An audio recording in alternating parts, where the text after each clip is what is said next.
Welcome to another episode of Amazing Individuals, where we talk to individuals with intellectual disabilities and people that support them. On today's episode, we will be talking to Special Olympics Ohio CEO Jessica Stewart and Special Olympics Ohio athlete and board member Bobby Reidel. Hi, Jessica and Bobby. Thank you so much for coming on our show today. Thank you for having us. It's our pleasure. Thank you for inviting us, Lisa. Thank you. Well, let me first off by asking each of you, and it doesn't matter which one goes first, but where you are from. Bobby, athletes first. You're first. Okay. I am from Madison, Ohio, in Lake County, Ohio. It's about 45 minutes east of Cleveland. Oh, that sounds good. And how about you, Jessica? Yeah, so currently I live in Columbus, Ohio. Moved to Columbus about 6 years ago from Northwest Ohio. Kind of grew up in that area. But I will say all my life, I kind of grew up everywhere. My dad was in the Air Force, so I settled back in Ohio in high school. So I've been back. I would consider myself a Midwestern girl, but I would also consider myself a Southern girl. I grew up a lot of time in Louisiana. So, yep. Oh, so when your dad was in the Air Force, did you get to go overseas then? I did not. Okay. I wasn't as far away as I got from here was California, where I was born. So that's not overseas. No, nope. No, I got, yeah, because my real dad was in the Navy, and when I lived with him for a little bit, the farthest we went was Guam. So, yeah, you went much farther than I did. So. Yeah, but yes. I grew up in, well, kind of. I went to high school in Toledo, so. Toledo, Ohio? Yep, that's where my parents are at. My goodness, I didn't realize that. That's where I lived before I came down here. So, oh yeah, well, Sylvania, Toledo, Sylvania area. So yeah. Oh, that's right, because of the 419 phone number. I think you had mentioned that. So, yeah. Now it's all coming back. That's why I know the 419. So yeah, actually, I think we're going to be going there in September to help them out a little bit. So all right. Yeah. So, well, actually, this next question is for you, Jessica. So, how long have you been with Special Olympics Ohio, and how did you get involved? Yeah, so I have been with Special Olympics Ohio. I started in January of 2018, so it's been 4.5 years, Bobby, 4.5 years. So it's been amazing, and I got involved. I would say nonprofit work is pretty much in my DNA. I've pretty much always worked in nonprofit, but I worked with the American Cancer Society for 17 years. And loved the organization. It will always have a piece of my heart. But I found out from a friend that there was a position open as the CEO of Special Olympics Ohio. And I thought, what a great opportunity for me to expand my leadership, but also to work with those with intellectual disabilities. My aunt, when I moved back to Ohio, from Louisiana in high school, we stayed with my grandparents for a while, and my aunt had an intellectual disability as well as a physical disability. But I've always had a passion for those in the disability space, and my aunt is really kind of what drove me to this, and I'm excited to be here. So. Yeah, thanks for asking. Yeah, that's cool. Yeah, I found that a lot of staff members, that's how they try to get involved, is they have usually a family member or a friend that, gets them involved. So Bobby, this question is for you. So what sports do you compete in, and what is your favorite sport? So my favorite sport is basketball. In 2016, I had surgery on my Achilles, and I can't do as much as I used to do. I currently do track and field as an athlete, and I am also an assistant coach for basketball and softball. Okay, and Bobby, you said you were an assistant coach. How did that come about?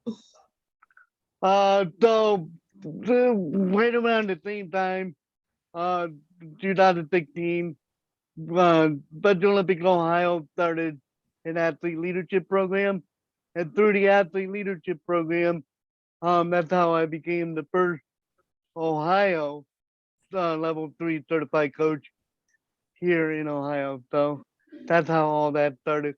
So that's cool. I feel like one door closed and another door opened. So Almost definitely. it was really cool. Yeah, Awesome. most definitely. I feel the same way, I mean, there's stuff I physically can't do anymore, but through athlete leadership, you can make, you can still in Special Olympics, you can still do as much as you can. So yeah. Exactly. So with you coaching, you had mentioned you were coaching. You had a chance to do that at the USA Games here last month. Can you tell our listeners a little bit what that experience was like? Oh yeah, so it was an honor and a privilege to be the head coach of the Unified Intercollegiate Basketball team for Ohio, and it was amazing. I feel like it was a once in a lifetime opportunity. We had a close game with Texas where we won 38-34, and then the next day we had a defensive game against Kentucky, 45 to 30, 45 to 35. And then the last game, just before full play, we played North Carolina. Unfortunately, we lost 45 to 58, but I actually thought of it as the Special Olympic version of the ACC Big Ten Challenge that college basketball does. Mm-hmm. And then after that, we were put in Division A, and our first full play game was against Florida, and we actually lost to them, Florida 47 to 37. And then we played Kentucky again later on in the day for the bronze medal, and we won that game 36 to 21. And I really enjoyed coaching against the greatest uh, coaches in the country, and it was amazing. Oh, that's cool. Yeah, yeah. I know my husband and I really enjoyed the experience as well. And Jessica, how about you? And what was maybe your favorite part about this year's USA Games? Oh my gosh, Lisa, that's a really tough question. It's a really tough question. I think for me, it's probably a combination of it was our first big event back after Mm-hmm. COVID. So it was a fantastic opportunity to finally feel like we were all back in the game, right? So I think probably one of my favorite things was traveling down with a delegation. We were it was pretty complicated. We were on, private flights and 3 or 4 commercial flights and all trying to get down there. But I really liked being flight lead. I think it was great because it really gives you an opportunity and a chance to really get to talk to the athletes and really spend time with them as we traveled. So that was definitely a highlight. But I think also every event I watched or every athlete I watched had such a unique celebratory piece to it. But I'll tell you, I was really, really proud of Bobby as our first level 3 certified head coach, not assistant coach. So he was the head coach. Mm-hmm. So it was great to be able to see, in the spirit of athlete leadership, see our athletes really grow and really step up in a different capacity outside of just competing. So which in itself is phenomenal. But I would say that definitely watching our teams, watching our individual athletes, really kind of that Team Ohio spirit, I think was also super cool and one of my favorite parts. Oh my gosh, Lisa, I could go on, but I won't for the sake of time. Oh, that's okay. No, I feel the same way. When we came back, people asked us what our favorite parts were, and it's like, we can't just pick one. So, but with the athlete leadership piece, how have you seen that grow, and maybe, since you've worked with Special Olympics? Yeah, so I think when we just had this conversation here, this is like hot off the press in the past couple of weeks.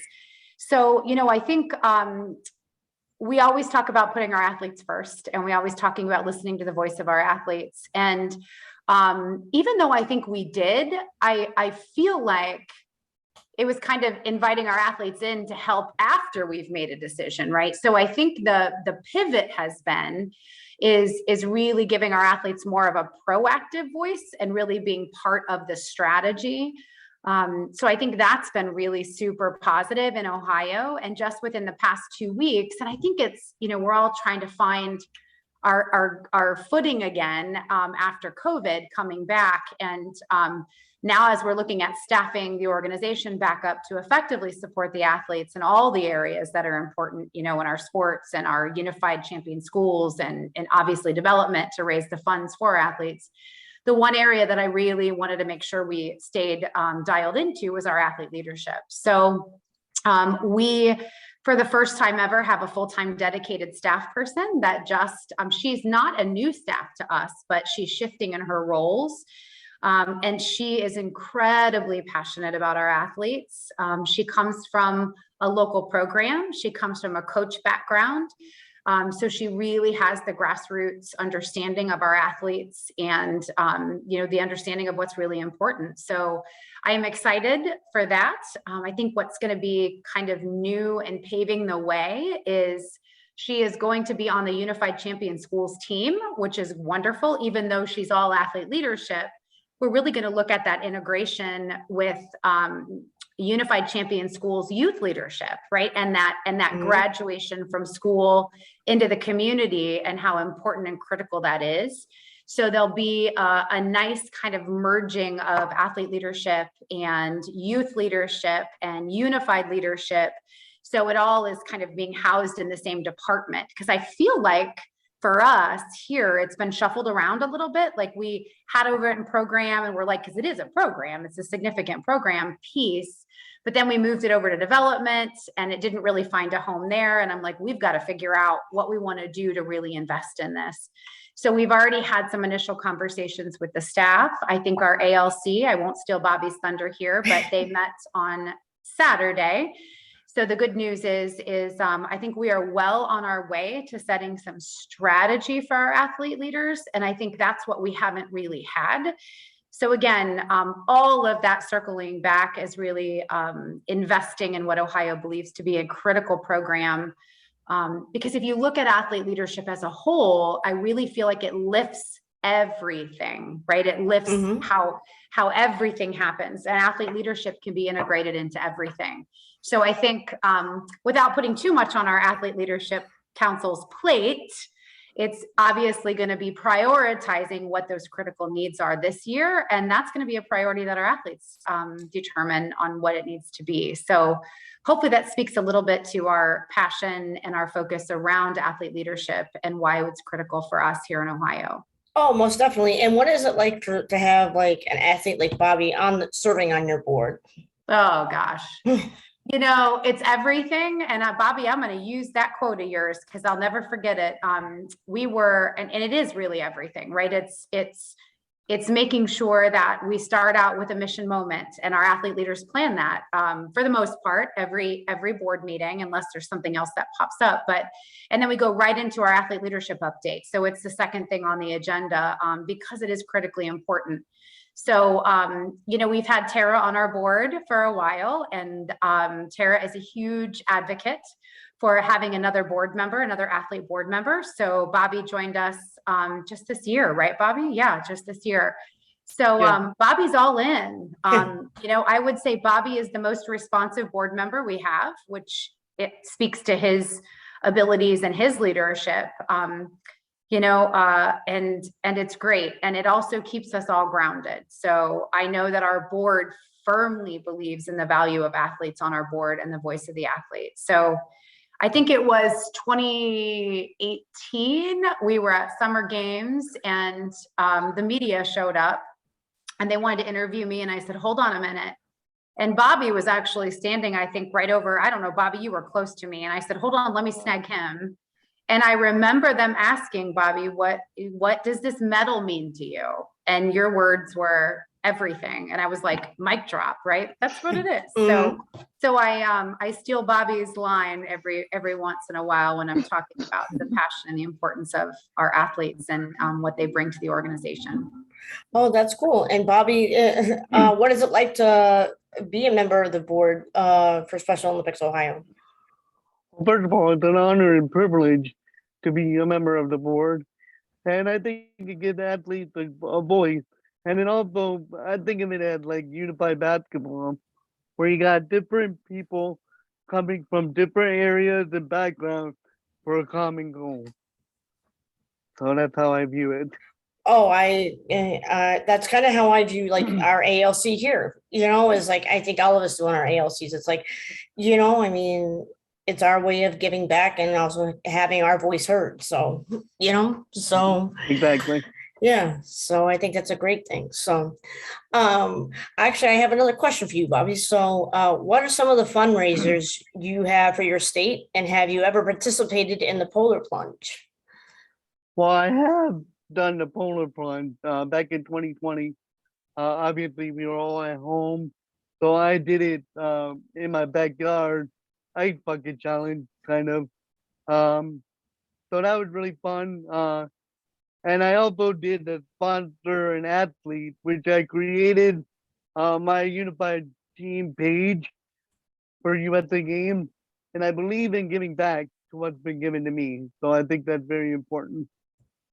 Oh, I like that. That's a nice way to see it. It's always good to give back. So we try to do that even at practice, when we have some athletes that are struggling or whatever, we try to, give back to them. So that's a great way to see it. So Jessica, since Special Olympic is trying to be more athlete led, what are your thoughts about having athletes as staff members for Special Olympics? Yeah, I love that idea. And we had, for the first time ever, we now have a athlete on staff. Liz Boy is with us part-time currently, and she is a member of our Columbus City Schools program and kind of grew up in the Columbus City Schools program. And now as an adult, they keep our athletes and through adult after they graduate. So I'll tell you, it changes the dynamic of our staff team. It is incredibly, every day I hear her laughing like down the hallway. I'm like, Liz is here. It changes the whole dynamic of the office. So, but I think what's the most critical for me is I've always wanted to have an athlete on staff, but I wanted it to be a super meaningful role, because I didn't want to just get somebody to answer phones or somebody to fill the coffee, brew the coffee. I wanted it to be meaningful. And Liz is on our Unified Champion Schools team. So she goes out to the schools as we're recruiting schools, speaks about the importance of what it is to be an athlete. And I really feel like we've hit a home run when we talk about meaningful experiences as employees of the organization. I'd love to have more, but I'm glad we at least have Liz right now. But I would love to see our athletes lifted into more leadership roles as staff members as well. Well, hopefully that's what I'm hopefully going to be working on, for my project for Berlin next year. So hopefully that'll turn into something. So, all right. So yeah. So now this question is actually for both of you guys. Outside of Special Olympics, what are some of your favorite things you'd like to do? Hopefully it's not watching Ohio State. I love Ohio State. Ohio State football is one of my favorite sports to watch.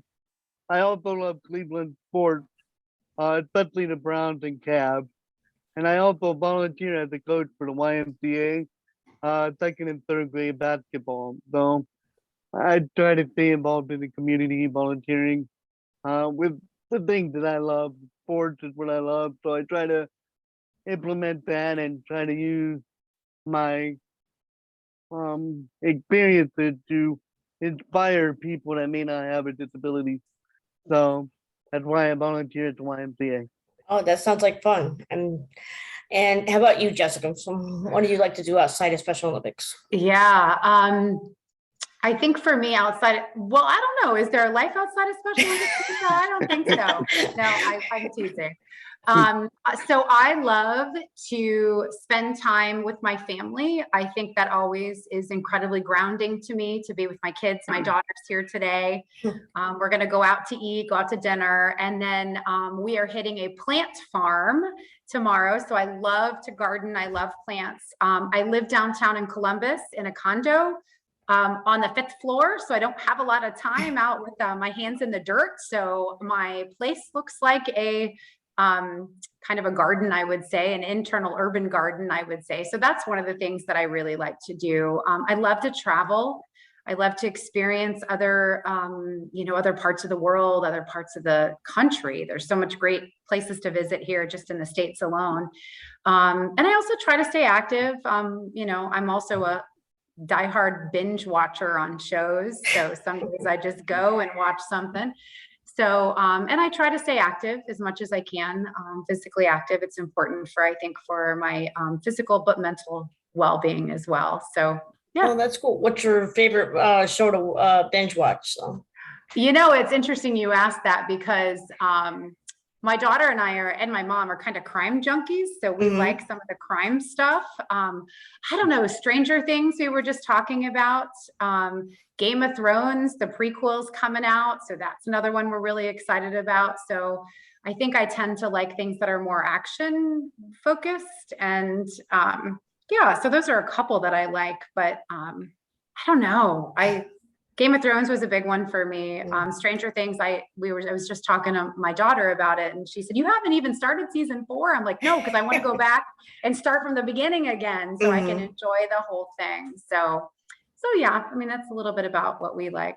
What do you guys like to watch? So we basically any like crime documentaries or what else is it there? Or documentaries like of rock music or music and stuff. Or, very good. Yeah. So, but that's basically because we're not, or like we we watched the whole thing of Shameless, before when it was on. Oh yeah, that's a so good one. So that was a big one. Actually, we own the whole series now, so because we liked it so much. So, and then we like going out and doing stuff with Northwestern. And the only reason why I said not Ohio State because I grew up hating Ohio State. I was told not to. It's Lisa. We won't hold it against you. My whole family went to Illinois, so the majority of them went to Illinois. So we kind of grew up Illinois fans. So, and to end, could you please have both of you guys, and maybe Bobby, you can start. Could you please tell our listeners one thing people might not know about you, like a hidden fact? Sure. When I was born, the doctor told my mom and dad that I would not be able to walk and talk, and that I had to be placed in an institution. Not only do I walk and talk, but I also drive, and I also have an 18-year-old daughter. Oh, that's cool. Yeah. Trust me, but I was told the same thing, that I wasn't going to be graduating from, high school or getting married. And, sometimes you have to prove people wrong. So how about you?